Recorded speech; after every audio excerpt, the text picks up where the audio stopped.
At night, the moon hung high in the sky. Jin Taekyung, with a bruised face, was lying in a hospital bed. Next to him, Jin looked even worse, his entire body covered in bandages. Jin Taekyung thought to himself, lying in the infirmary again, this damn Jin Mukyung. Where should I sleep now? As he was thinking, he felt something strange on his stomach. He lifted the blanket to see what it was. Jin Taekyung frowned. Why are you lying here? He asked. Seo Yul, a little girl, was lying on his belly. She smiled and whispered, I'm playing hide and seek. I bet he won't know where Seo Yul is hiding here. Hearing this, Jin Taekyung glanced at the shadow outside the door. He thought. No wonder I've been feeling like someone is outside the door. With that, he shouted, come in here. The person outside quietly opened the door. Seo-chan scratched his head and squinted his eyes to greet Jin Taekyung. Sorry for bothering you, sir. Seo Yul did not expect Jin Taekyung to call Seo-chan in. The little girl angrily shouted, you betrayed me. Jin Taekyung let out a breath and smiled. Life is a lie, it's nothing, he replied. Entering the room, Seo-chan immediately asked, are you okay? Your body still seems to be in bad shape. Jin Taekyung shook his head. There's nothing to worry about, just a few bruises, he said. He looked down at Seo Yul, who was sitting playfully on his lap. He thought, even though I was beaten so badly, not a single bone was broken. It seems like he held back because he considered me a little brother. It's probably my fault for being so hasty and hitting him back. Seo-chan sat to the side and listened. He took a breath and said, it's good to hear that. After a few moments, Jin Taekyung asked, how did you know I was injured? It's a rumor.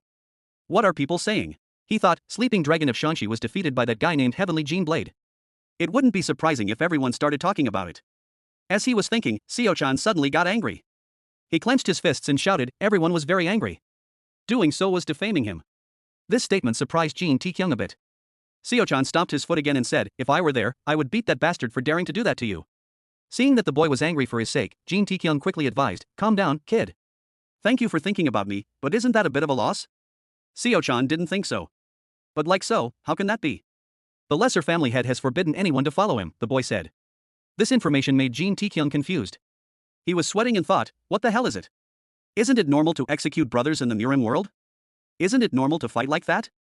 So what was the attitude at that time? Jin Taekyung hurriedly got out of the hospital bed. He mumbled, it's okay, he'll be fine. Assemble a pursuit team. In fact, it would be faster if I chased him alone. Mumbling like that, he asked again, where is my eldest brother? Seo-chan quickly replied, he is with the second young master, huh? What did you just say? Jin Taekyung asked in disbelief. To whom, at the same time, at home, Jin Waikyung was extremely happy. He opened his mouth and shouted, little brother. He stretched out his arms and hugged Jin Mukyung, gently saying, I almost forgot your face, you little brat. Jin Mukyung was hugged tightly. I can't breathe, he said helplessly. Hearing this, Jin Waikyung bowed his head sadly. So coldly? You can only say that to your brother after not seeing him for more than 3 years, he said. Jin Mukyung calmly replied, yes, I am inherently a cold person. Jin Waikyung didn't pay attention. He narrowed his eyes and said, no problem. I'm a warm person. Let me warm you up. These words made Jin Mukyung get goosebumps, and he quickly escaped from his brother's arms. He sang to himself, please forgive me. After greeting each other, Jin Mukyung looked around and asked, where did Elder Waipang go? Jin Waikyung sat in a chair, picked up a teacup, and took a sip. I've sent him on his own business. It'll take him about a month to get to the 3-gate sector. He said. Hearing that, Jin Mukyung slightly raised his eyebrows, you sent him that far? Isn't this just cover up what happened? Aren't you going a little too far? Jin Waikyung put his hands on his chin and smiled. What's wrong? Are you starting to feel guilty? He asked. Jin Mukyung let out a breath and waved his hand. No, I just don't like to overdo it. I just want to have a small competition with him. And what else? He replied. What else? Jin Waikyung asked. Jin Mukyung was silent for a moment before saying, well, actually, he's not bad. It's my fault because my anger got the best of me. Hearing that, Jin Waikyung immediately pointed at the Jin Mukyung. I'm not surprised. He's no longer the younger brother that you once knew. Jin Mukyung crossed his arms in front of his chest and said seriously, I asked you since we're on this topic, what the hell happened to him? I was only told that Mountain Sword Hang attacked us. Hearing this, Jin Waikyung immediately leaned back in his chair. Probably you haven't received the entire report yet. I have sent you a letter informing you about this meaningless war, he replied. Jin Mukyung was a bit surprised. He thought for a moment and then asked, is that true? Did the elder really betray us? That's right. Jin Waikyung replied. He had been planning it for a long time. How long had it been? Jin Mukyung asked. Jin Waikyung's voice was cold. From the Great Faction War 30 years ago. Hearing this, Jin Mukyung immediately turned around and said, okay, I'm not very interested. Jin Waikyung immediately added, at that time, the old man who hadn't said a few words saw Jin Mukyung wanted to leave. He quickly shouted, wait a minute. Jin Mukyung stopped and turned his head slightly.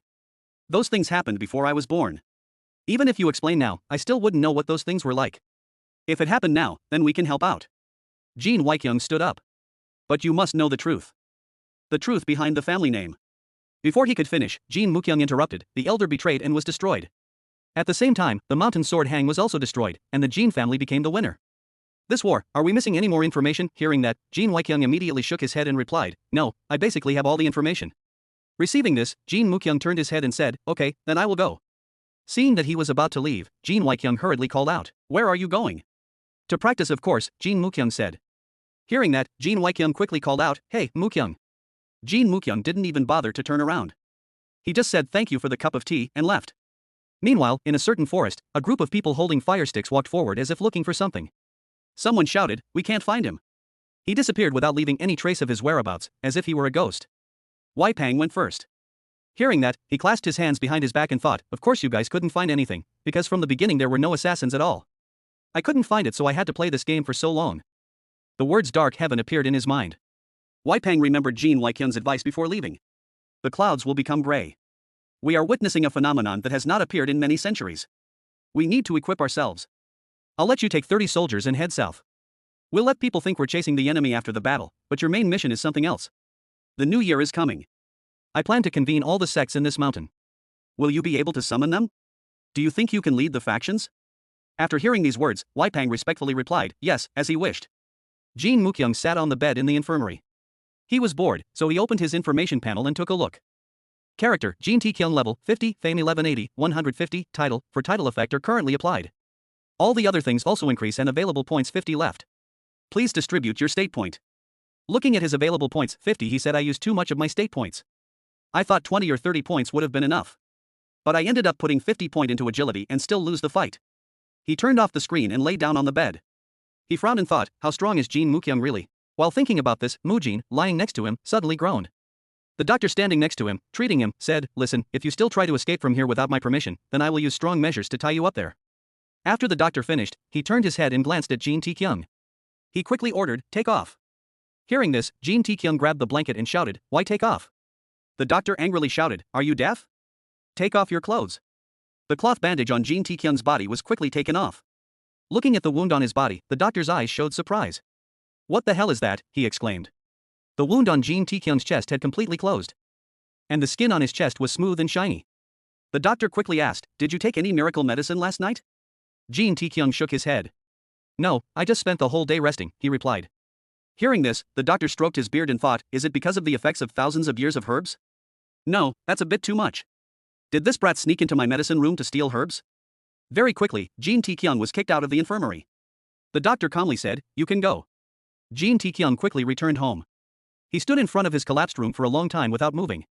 After a while, he went to the study room to find his older brother to ask for a new place to live. Jin Waikyung narrowed his eyes and smiled. I know there is a place for you to stay. Follow me, he said. The two of them walked side by side on the way to the place. As he walked, Jin Waikyung asked with concern, how is your body? Mukyung really doesn't have any bad intentions. I hope you'll understand, hearing his brother say that, Jin Taekyung thought in disgust, those punches were so mean. I was only able to walk because of my speed. That's a quick recovery. At this moment, Jin Waikyung raised his hand to pat his younger brother's shoulder to comfort him. But from now on, you two can see each other regularly. I'm sure you two will understand each other better. Jin Taekyung didn't say anything. He just thought, I don't like that at all. Very quickly, Jin Waikyung brought Jin Taekyung to the front door of a tall building. Here it is. It's this building, Jin Waikyung said. Seeing the spacious building, Jin Taekyung immediately exclaimed, oh, that's not bad. Jin Waikyung knocked on the door and asked, do you like it? Jin Taekyung nodded. Yes, it looks airy, better than what I expected. Of course it's big. I built it to practice, Jin Waikyung said. Hearing that, Jin Taekyung curiously asked, how about practicing? Jin Waikyung nodded. On nice days, we can also practice outside on the field too. Hearing that, Jin Taekyung exclaimed, oh shit. 2 places to practice. Jin Waikyung smiled and said, that way, both of them won't have a problem giving up their seats. Practice, Jin Taekyung immediately said, sure, I will definitely give up my seat. As he said this, he suddenly stopped, his eyes wide. Wait, what? He shouted. Wait a minute. I thought this place was only for me. Hearing this, Jin Waikyung narrowed his eyes. Then I see, because this place is large, I think it wouldn't be bad for you two to practice together here. Besides, you two also have the opportunity to get closer to each other. Hearing this, Jin Taekyung asked tremblingly, and he asked who is that? As soon as he finished, Jin Waikyung turned his eyes to one side and happily shouted, Mukyung. Little brother is here. Hearing this name, Jin Taekyung was dumbfounded. He silently lamented, I left. Everything was simply arranged by Jin Waikyung like that.